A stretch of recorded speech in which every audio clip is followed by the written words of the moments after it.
Meron ako dito mga candy.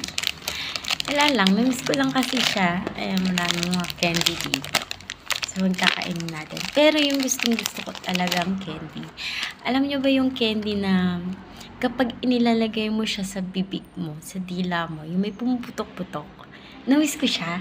Yun kasi yung madalas ko kinakain nung bata ako, elementary ako nun. Ito daw yun. Hindi ko na nga alam yung matandaan yung pangalan, pero nagtanong ako doon.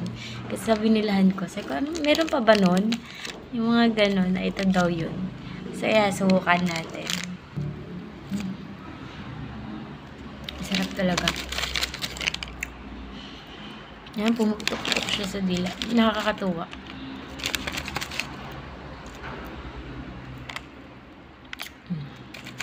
Sarap.